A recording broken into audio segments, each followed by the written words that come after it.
Welcome to Invest in Yourself, the Digital Entrepreneur Podcast. Join the podcast mogul Phil Better as he interviews successful entrepreneurs that make their living in the digital world. Now, let's join your host, Phil Better, and his special guest today on Invest in Yourself, the Digital Entrepreneur Podcast.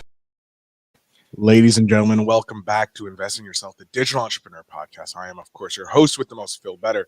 And today I'm very happy to have the financial fitness coach herself, Tracey Bissett, on the podcast. Tracey, thank you so much for being a guest. Thank you. It's really my pleasure to be here. So, Tracey, I do have a very long intro. Well, it's a short intro, but on my screen it looks longer than it normally is. How about you give us a quick little introduction and introduce yourself to my audience, so we're coming from your words and not mine. Absolutely. So I started Bissett Financial Fitness in 2016 after leaving a really successful career in banking. Was working in one of Canada's big 5 banks for 16 years in the areas of commercial lending and risk management. So took all of the things that I like to do and really packaged them up together. So that includes working with young adults, coaching business owners around their financial acumen, as well as I'm a professor at Centennial College in Toronto area. So I'm based in Toronto in Canada. So really fun for me getting to help people learn about money, whether personally or in their business, and so that they can move forward and really tackle their goals that they have in life without lots of apprehension and a lot more confidence. So really fun for me to do that. Well, we come from the same background. I was one of the other 5 big bankers in Canada. So I'm well aware of the bank you're working with, and it's a great bank. But I love that you've taken your knowledge that you've spent 16 years pretty much having another company pay you to learn and get that, and then go off on your own and help others and continue to grow their business and yours. Where was the why? Like, why did you decide, hey, after 16 years working at one of the big banks, and anybody who knows anything about banks, like, you're pretty much safe for life. Once you pass like that 5-year mark, you're good, you're golden. Like, it's nearly impossible to get fired, and you're set afterwards. But why did you decide to say, hey, you know what, I'm going to strike it out on my own? Well, this is funny because they often do restructuring. So while lots of levels are very safe, my level where I was not so safe. Ooh. And so my seat was taken away from the table, and it gave me a really good opportunity. My severance was super fair. And so I really just took some time to think about what is it that I want to do for the rest of my life. And I easily could go and work in another bank in the exact same capacity.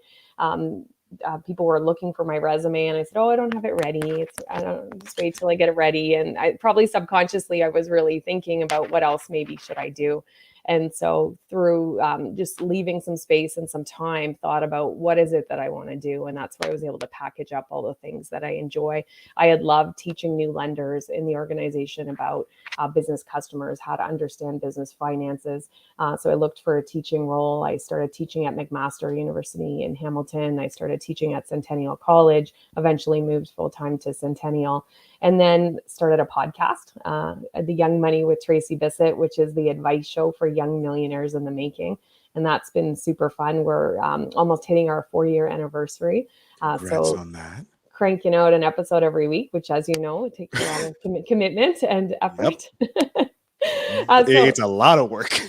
So I'm always learning, which is fun. So I try to bring things to the listeners where I'm figuring things out. So I've been learning a lot about cryptocurrencies. I've been learning about NFTs, and I share my experience, whether it's good or bad, and kind of my learning journey. And then really spend a lot of my time focused on business owners. And I typically work with companies, sales are under 2 million. They're across the board in terms of industries, and they're excellent at what they do. They just don't have the financial piece in place. And so they need someone to help them. So it's really my privilege to take everything I know and really help people advance towards their goals. And I always, from a place of positivity, build on what they do know, and then let's move forward. There we go. I love it. I feel I've connected with so many Canadian entrepreneurs, and I just get this like kind of glow of pride because nearly every single one, not saying that the international ones don't do this, but I feel like a lot of the Canadian entrepreneurs, they feel like, yeah, I can be really super successful, but I want to help others get even bigger than me. Like, we just want to help everybody just get bigger than us, and in turn, we know it's going to just come back to us. But it's interesting that we're like, no, I'm happy with this amount of success. I want to, if I can make someone else successful, that's even better, you know? Yeah, it's because what I'm doing is not typically what someone who was a former executive would do, because I could make a lot more money doing Yeah. other things. But I love it, and it's personal satisfaction. It gives me freedom, flexibility, and I get to meet amazing people and really see what they can do with that a little bit more support and increasing confidence. Love it. Love it. Love it. It's just amazing. So your real jump into the entrepreneurial world was kind of like a kick out the door in essence. It was a polite kick out the door, but it wasn't you didn't choose to pretty much jump into this. It was kind of like force upon you. Well, it was at that time I could take a job or go into entrepreneurship, but I always was very entrepreneurial. Okay. So from the age of 7, I absolutely loved money. I grew up in a house. My dad was a banker. We talked about money as a family very regularly. My mom, I'd see her making the grocery list, making sure she was going to be able to buy the things that were on the list. And I remember one summer when I was 7, my friend and I wanted to go to the corner store every day, Green Gables. I grew up in Nova Scotia. And the first day of the week, I went to my mom and she gave me a quarter and said, okay, here you go. You can go to the store. So I went back the next day and she's like, no, you get money once a week, Tracey. We have money, but not for you to go to the store every day. So I said, well, okay, I don't like this. So I went outside with my friend and we brainstormed ways that we could make money. So we had little garage sales, we had lemonade stands, we created little clubs or did lessons that we would charge other kids to come and be in our club or have lessons. We had a little neighborhood newspaper. But I learned really young that money was a thing that could help you get stuff you wanted or experiences you wanted. So very unemotional about money from a young age, which is really unique. So I carried on. I went into junior achievement when I was in junior high and high school. I was the top salesperson in my companies selling these ridiculous, really silly products that nobody actually needed. But I was very persistent. Did you And sell the when pet rock? Was it the pet rock that you were selling? No, that might have been better. Some people might remember potpourri, which is like dried up Oh flowers God. and berries and stuff. And we would take it from a large bag and put it into a smaller bag and put our label on it. So we would repackage this potpourri, and I sold a lot of bags of that stuff, which was not very nice smelling and not very useful, but very persistent, and people were supportive. So really learned quite a bit about sales at that time. And I went into business school and thought, well, maybe I'll go and work in a bank for a couple of years, and then fast forward 15, 16 years. So kind of the long way back to entrepreneurship. Yeah, everybody finds their way back to it. I find they hear about, oh yeah, I'm gonna go get this stable job before I jump into the real nitty gritty, and then they get into that routine, and just all of a sudden, and then life was like, no, no, no, this isn't the path I had for you. You're over here. You've had your vacation. Let's go over here now. Um, it's so interesting because you're in a very specific niche that not a lot of other entrepreneurs are in, because you're a teacher, you're a professor, sorry. You're showing the future generations how to be wiser with their money so that when they do become financially stable and they can grow their businesses properly. But also you have your full business on the other side doing exactly the same thing you're teaching, which Absolutely. is Like I can be teaching my students about cash flow management and cash budgets in the morning. And then in the afternoon, I'm working with a real live entrepreneur, teaching them how to understand their cash flow cycle and how we do some cash flow forecasting. So and does the two ever overlap? Like, do you take the case, quote unquote, case studies, like the clients you're using, and bring them into into the classroom? sometimes I share examples kind of on a nondescript basis. So we don't want to reveal anything from a Of course. confidentiality standpoint. But I want the students to understand, like, this isn't just the stuff we're seeing in the textbook. Let me explain how it worked with this company that does window tinting, or this medical practice, and how it actually shakes out for them. And so it's not abstract. It's not this thing that we're just reading about. This is people's lives, and they have to understand this to make their businesses work. I love it. I love it. Giving real, like it makes it more real. It makes it like it's not, like you said, not this abstract concept. You're doing better words than I am. That's why you're the teacher. Um, makes sense there. Um, but what are some of the pitfalls maybe that some entrepreneurs see, and maybe some that you were able to avoid since you had this knowledge from the financial world? The first thing that I see is business owners not taking accountability for the financial side of the business. And that's a huge one. So it's either I've hired an accountant and a bookkeeper, so I'm good. I don't need to pay attention to that stuff. Or I'm just going to work really hard because I'm not good at math. And if I make sales, it's all going to work out. So kind of two camps of people. So number one, I encourage everybody listening and watching to please step up and take accountability. Important to know that it's not your fault that you don't know how to manage the financial side of your business. Certainly in Canada, the school system does a poor job teaching students about personal finance, let alone business finance is barely anywhere. So nobody's taught you. So it's okay to say, I don't know and I need some help. So that's the first one. The second one I see is not getting access to credit soon enough.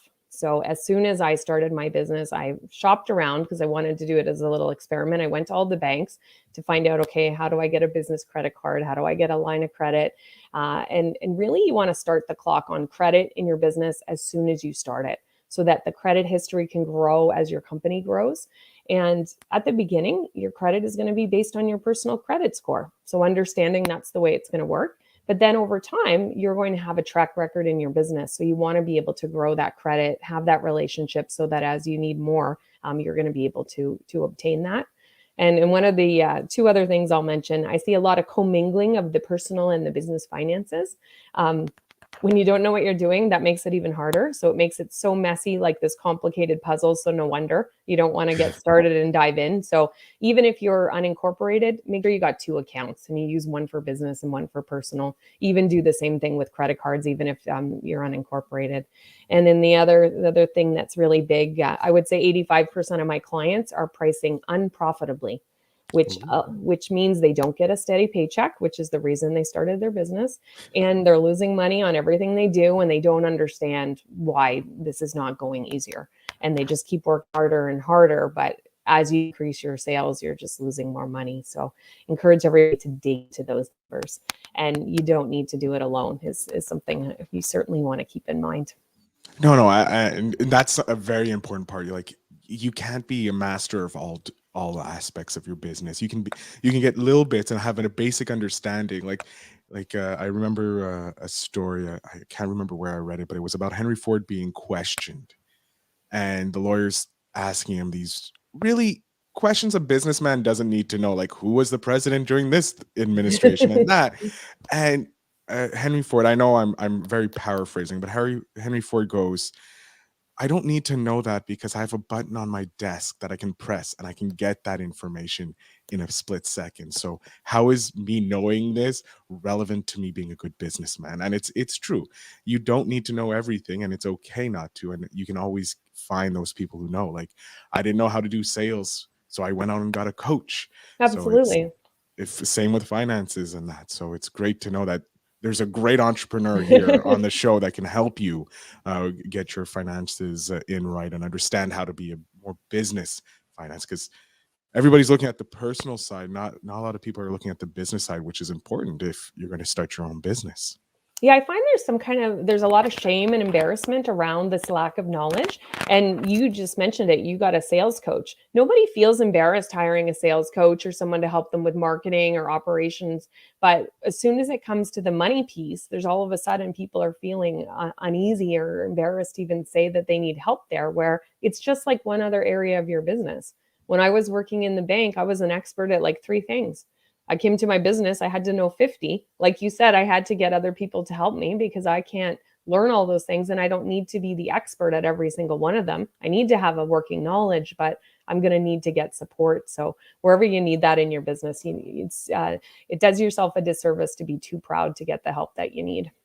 Yeah, and I think it goes back to our relationship as kids, because I come from a place where our family didn't really talk about money, so there was kind of like a mystery or a shame with money, whereas in your family you guys talked openly and you didn't have that emotional connection to it. So I guess it's the emotional connection, because you hear all the negativity coming from your parents sometimes when they're struggling with bills and that, saying, oh, money's only for the rich this, the rich that. So Yeah. when you're starting to go down that path, you're like, well, I'm supposed to know all this because everybody else does. I can't let them know that I don't know this. So I think And just to let you in on a secret, most people don't know. So I've seen behind the curtains, and most people don't know. So be brave and ask. And you bring up a good point. Your money views and relationship with money is formed when you're between like 5 and 7 years of age. So however, what you were feeling that way, what was going on in your house at that time, that's going to stay with you your whole life. And so every time you probably get an email that tells you got a bill in your inbox, you probably feel the exact same way you did when you were a little kid and you heard those dialogues in your house. So I've had a 5-year-old when I was volunteering with Girl Guides and the Little Sparks program tell me money's evil.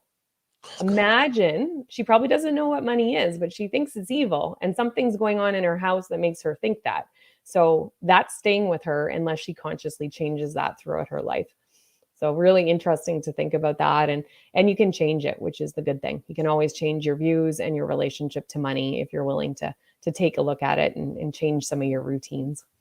All right, no, it's very important to do at least every 6 months. Take a revamp, look at your finances, see what's going on, see where your money's going. Because if, like people say, I make 100K, but at the end of the year, you're like, I only have $5 left. Yeah, that's one of my pet peeves, I must say, is especially in the digital world, and you see on social media people hyping their launches. I don't care if you had a $500,000 launch if you lost 100,000 in the process. So I would rather people stop talking about that top line, the sales, and really focus on the bottom line and how much money they're actually making. And I'm a huge fan of people making as much money as they possibly can, not because I want them to be greedy and hoard their money, but because then you can perhaps create jobs if you want to. You can set your hours, you create freedom and flexibility for yourself. You can decide to give some of your services away pro bono. You can do all kinds of different things when you make money, but you're really limited in what you can do when you're losing money. That's right. Yeah, I know. And like I have a goal to teach people how to make podcasts so that they can go ahead and create their own kind of agency of creating podcasts for other entrepreneurs and just be like, there's my job creation. I don't have to manage everybody. Everybody just sends a couple dollars back my way as a thank you. That's it. That's all I care about. Like, I don't want to have employees because that's a lot more work, a lot more Yeah, it's not paperwork for too. everybody. So Oh, you got to find the thing you want, but when you're profitable, you can choose. yeah. And you can hire other people to manage other people if you want, or you can work 3 days a week, and you can spend your time volunteering, or just go hang Do out and relax, podcasts every whatever single you want day. to do. Yeah. I do want to talk to you about your podcast because as a podcaster, I'm always interested and Mhm. possibly able to use this clip on one of my other shows. What made you first want to start a podcast? I didn't actually. So that's Oh, the funny thing. I had a business coach, like you talked about, you had your sales coach, and I had about 20 half-written blogs on my computer that were not going anywhere. And she said, Tracy, podcasting, this was in early 2017. So podcasting was not as prevalent as it is right now. And she said, this is really kind of the venue and the forum to reach people. It's really fun. She had her podcast for a couple of years. And I was really, after coming out of a risk management department in a bank, like really apprehensive about this because I was doing everything in a box, very yeah. conservative. And so the thought of having to come up with ideas, having to speak on this audio mechanism, because I do mine audio only, listening to my own voice, all of this was Ugh, really like not in my comfort zone. So I said, well, okay, I'm going to give this a shot. And I let my reason why I wanted to do it be the overriding thing. So my fear didn't get in the way of this because my goal was to help more people learn about money. And that was really to help 18 to 30-ish an age group and lots of people who love them learn about kind of basic things to help them feel more confident. So I thought that's more important to me than being scared of how I'm going to sound or racking my brain to come up with the content. So that's what led me to start. We launched in December 2017. This week we put out, I think, episode 218. So we go weekly for sure. I've only run one replay in my time. In a couple weeks, in certain periods where we're doing some series, I've run a couple a week.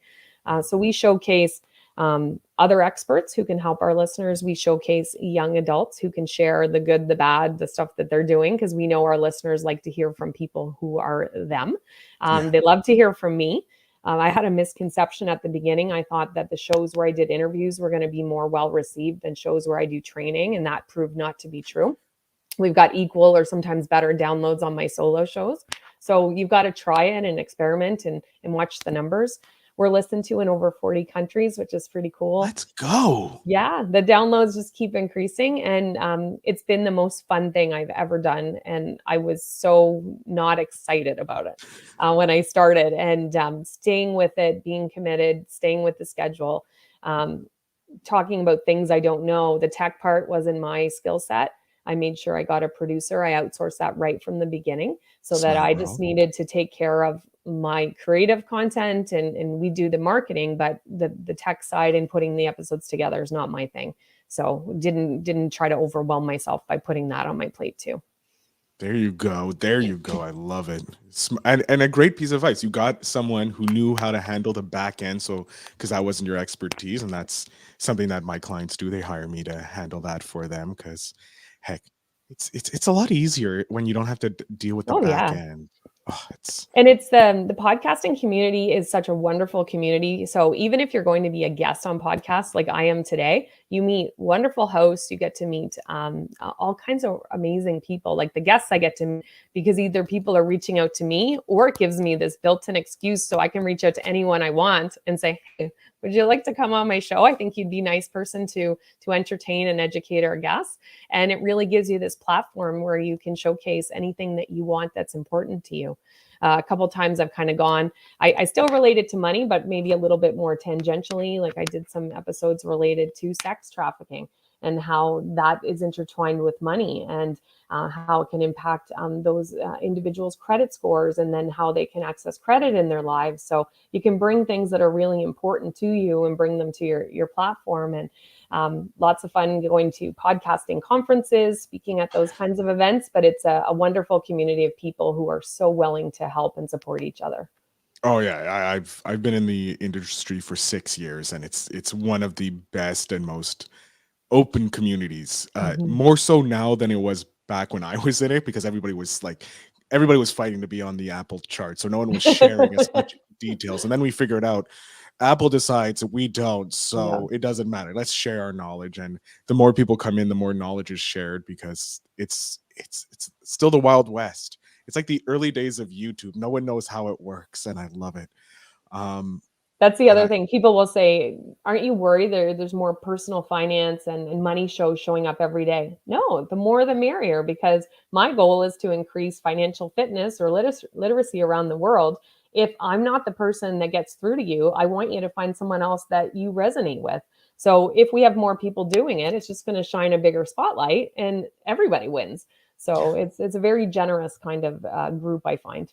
yeah, I know my ideal listener is someone who is like I was a year ago, who knew nothing about being a digital entrepreneur, heard about the digital world, heard about making money, and didn't believe it was possible. And here I am interviewing people making money online and saying, no, it is possible. Trust me, it is as easy as they kind of say it is. There's a little bit of work, but it is kind of easy once you find your passion. So I know there's hundreds of other digital entrepreneur podcasts out there, but I'm focused in on my ideal listener, just like you're focused in on your ideal listener. And Mhm. so there is no competition, because there's a 7 billion people in the world. Yeah. There's enough for everybody to share the piece of the pie. um I do want to get on to a favorite moment you've had in your journey, either in the podcasting world or in your entrepreneurial journey, that you would like to share with us. Oh, so many to think of. So, I think because when you're first starting your podcast, like you put out the episodes every week and you do your marketing, and listeners come, but it's not like this overnight success. It's not like I had this huge marketing budget where I was getting 1,000 listeners every day. So then all of a sudden things start to change, and people start asking you, can I come on your show? And so it happened a little bit gradually, but now regularly I'm getting tons of inbound requests. I'm getting requests from people I never thought who would want to come on my show. I had one of the big banks in Canada come to me 2 weeks ago and want to be featured on my show. And to me, that's pretty amazing. That's That huge. built something out of nothing, started it. It really is my ideas every single week.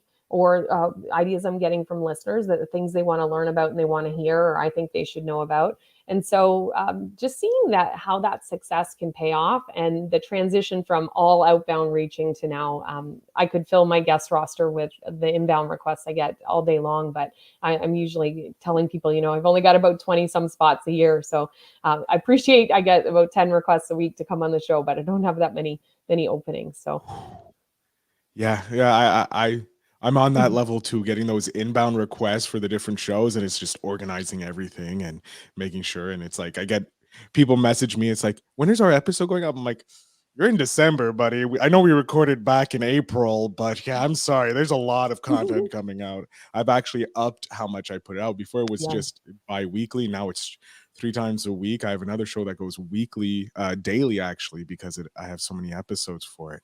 And I'm like, I just want to get the content out there for my listeners and for everybody to learn. Yeah, and the other thing that came with it is just increased visibility, increased credibility. People know who I am, that I don't know who they are, and that just takes time, and being in the right place, having that continued promotion. So for anybody who's going to start a podcast, who has a podcast, or you're doing something different, as long as you stick with it and you're committed, the results pay off. So you need to make sure you stay the course, and that it's generally a long game. You're Right. not becoming this overnight success. You ain't going to be Joe Rogan in a week. It's going to take you many years to hit those high numbers. But Tracey, I do want to get into a few more things about your entrepreneurial journey. Maybe a tip for an entrepreneur who's just jumping in, who's just about to start their journey. Maybe something from when you started yours. I think it's important to test the market. You're going to have ideas about the things that you want to do and you want to offer to your clients or your prospective clients. Make sure before you even create like a super fancy website that you test it out, and that people want to buy what you want to sell at a price you can actually make money. So I was clear on how much money I wanted to charge and make, but most people are just kind of jumping in with what do they think somebody will pay. Do the math, figure out how much it costs you to deliver. Entrepreneurs are notorious at not valuing their own time, especially if it's service-based kind of digital business. So you want to make sure that you factor in, if you had to pay someone else at least to do what you're doing, how much would that be? And then test it out with people. Do some beta pilots, get some feedback, and then refine, because it's probably going to take a few iterations before you get to the final thing that you land on, and then spend some more money on your website. Because I find, and I did this too, I made a really nice website, thinking about the things I was going to make and deliver, but they didn't turn out to be all of the things I was doing. So wasted time and money on that, and just time getting out and getting the feedback. So the sooner you can get the feedback, the better. There we go. Perfect advice. I love it. It is about testing, and a lot of the books I've been reading, like from John Lee Dumas, it's like Get Out, or Tim Ferriss, get out, test, see if there's if there's a cash, if there's money there, and then make the product around it. And it's true. If you don't test the market, that the big businesses do it all the time. They test the Yeah. market well in advance before they actually put the money into it. So why not us, instead of doing it the reverse way? Um, Tracey, I'm a as I mentioned before, I'm a voracious book eater. I love reading. I love learning and knowledge in that, and I love sharing other books with from entrepreneurs. Is there a book that you maybe not swear by, but it's one of those books that you always suggest to friends or beginner entrepreneurs to read? Do you have a book like that? A couple that come to mind. So one is Atomic Habits, James Clear. So good one, and I read it periodically to refresh my memory, because I'm good once I get the habit started, and then sometimes things fade off. So I got Just to like in get the it. book, he says it plateaus. I Yeah. just finished it last week, listening to the audio as I do my walks. But yeah, he says it's easy to start, and then it plateaus, and then you have to reread it again to get it back. So I got to get this stuff really ingrained in my routine. Like the podcasting is in my routine, I never miss, but there's other things that don't always go as diligently. And the other book, I can't think of the author right off the top of my head, but The One Thing. And so getting really clear on what it is that you're focused on, so that you can cut out some extraneous things and really, really stay focused on the one thing. And that one thing may change over time, but it's going to keep you really grounded in what you're doing. I love it. I love it. I'm definitely going to be checking out the one thing because I have Atomic Habits. It's an amazing book. Love listening to it. I'm going to get the book too because helps a bit more. But Tracy, I'm going to jump off here. We're coming to the end. I want to give you the 5 minutes. Let my audience know where they can listen to your podcast, where they can connect with you on social media or anything like that. So give me 1 second here. The floor is yours. Well, thank you so much. It's been such a pleasure to be here today.